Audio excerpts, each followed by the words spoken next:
최근 5.18 유공자 관련 가짜뉴스가 다시 기승을 부리고 있습니다. 누구는 태어날 때부터 유공자였다는 얼토당토하는 제목의 동영상인데요. 내용은 더욱 가관입니다. 이게 뭔지 아세요? 5.18 민주유공자라는 선정 기준과 선정 절차, 5.18 유공자 명단과 공적사항 그 리스트입니다.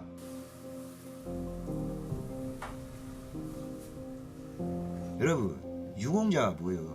모든 유공자의 근거는 뭐예요? 당사자여야 해. 내가 다쳤어.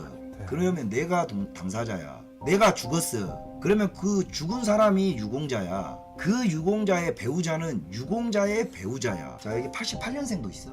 부상자 자녀 88년생. 이게 유공자의 자녀가 아니라요. 유공 당사자 명단입니다.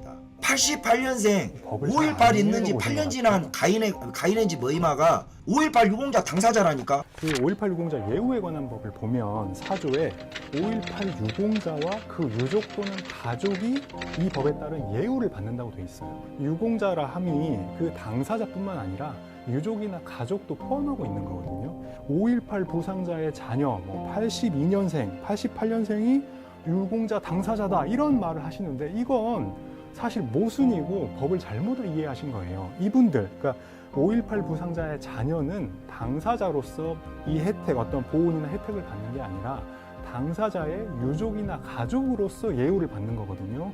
당사자뿐만 아니라 가족, 유족도 포함을 하고 있고 인원이 이렇게 많은 이유는 그 해당 당사자의 유가족이 이 범위 안에 들어가기 때문에 이렇게 명단에서도 인원이 많고 또 등록된 자가 이렇게 4,000명이 넘는 건데 이런 부분에 대한 이해가 좀 부족하지 않나 싶습니다.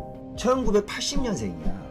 행방불명자의 자녀야. 그러면 여기에 부모, 자녀, 배우자, 즉 최대 행방불명자 한 명에 그 집구석에 유공자가 4-5명까지 나올 수 있다라는 겁니다. 이 논리면. 그러면 2억씩 보상을 해준다고 쳐봐. 아니 이거는 유공자 명단이라니까요. 그 자녀 명단이 아니라 직접 유공자 당사자예요. 가령 행불자에게 보상금으로 2억이 지급이 됐다. 그런데 이 행불자는 이제 없기 때문에 민법상 상속인에게 이 금액이 상속이 돼야 되는데 자녀가 7명이고 배우자가 1명이 있다. 그러면 상속인이 8명이 되는 거거든요. 그럼 이 상속인들이 받아야 될 보상금을 나눠서 상속 지분에 따라서 가져가는 거지 모든 사람에게 2억씩 준다. 이건 정말 잘못된 정보입니다.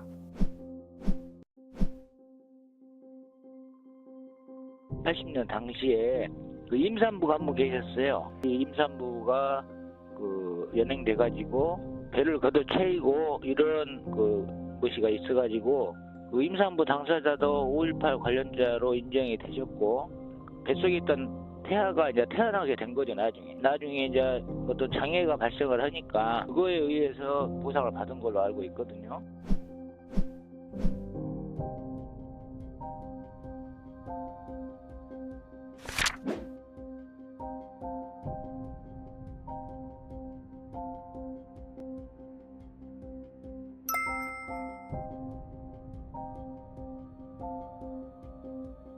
여기에 있는 이 명단이 국가보훈처로부터 받은 자료이기 때문에 4,415명, 5,801명이 어디에 등록돼 있냐?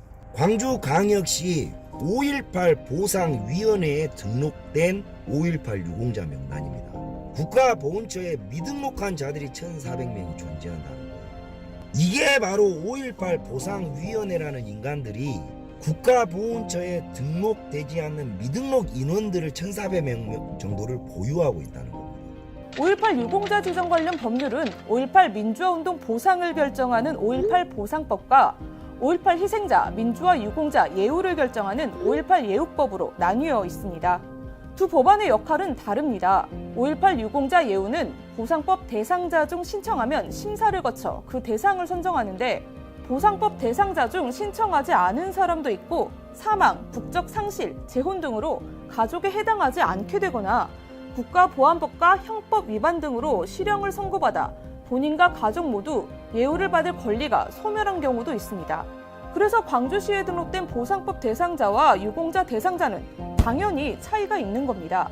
또 5.18 보상심의위원회를 광주시에 둔다는 이유로 색안경을 끼는 분들도 많지만 5.18 관련법은 피해자 보상 및 유공자 예우 법률과 동일한 체계입니다.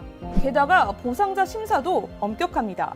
광주시장, 전남대 총장, 전남도지사, 광주지검장, 광주교육감, 광주지방노동청장 등 6명을 당연직 위원으로 한 15명의 위원으로 구성이 되는데 보상법이 만들어진 90년 이후 지금까지 이들 고위직들의 성향이 마냥 진보적이었을까요? 다수의 보상이 결정된 초기에는 오히려 보수 관료 성향이 매우 짙었습니다.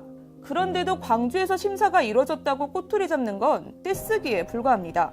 마지막으로 이 유튜버는 5.18 유공자를 김대중 대통령이 법을 개정하면서 고용명령을 내렸다고 합니다.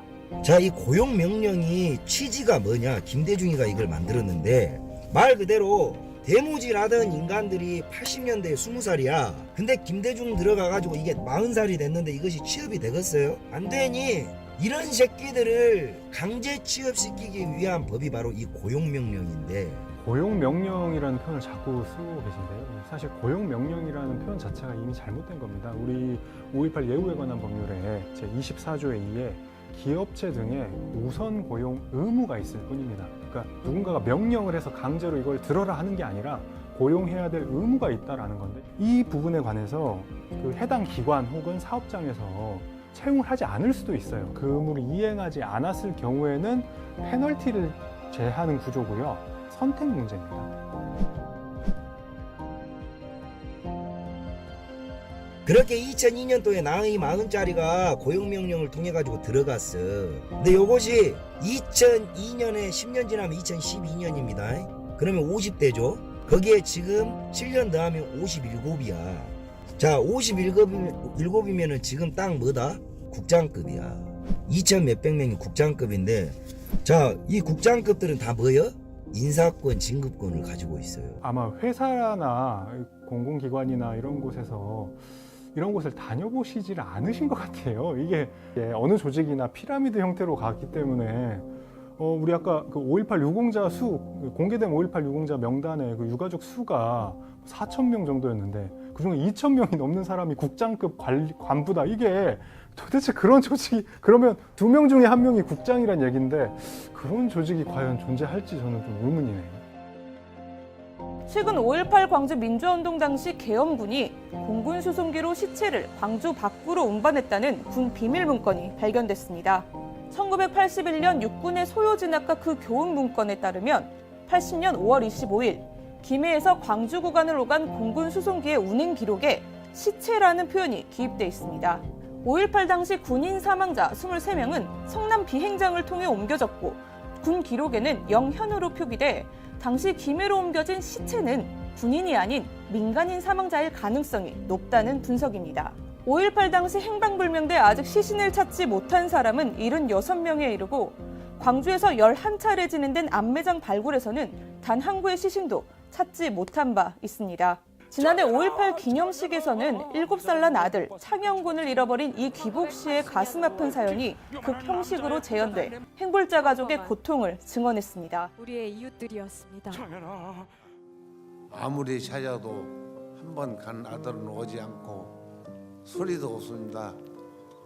활동강사를 다 헤맸고 모든 것을 포기하고 허심탄회하게 이렇게 지내면서 지금까지 찾았지만은 아들은 대답이 없습니다. 우리 아들 제사를 이렇게 지내주고 그래서 참 고맙습니다. 감사합니다. 40년의 세월을 잃어버린 가족을 찾으며 살아온 유가족들. 그들의 고통을 저희가 어떻게 헤아릴 수 있을까요? 그런데 행불자 1명에 5명까지 유공자 혜택을 받는다는 유튜버의 가짜뉴스. 당신의 가짜뉴스는 팩트도 아니고 의견도 아닙니다. 행불자 가족의 가슴에 대못을 박는 살인 행위입니다. 그리고 이 말도 안 되는 가짜뉴스를 맹목적으로 따르며 5.18 피해자들을 향해 악플을 다는 당신들 또한 똑같은 사람입니다. 당장 살인 행위를 멈추십시오. 살인마는 전두환 신군부로도 족합니다.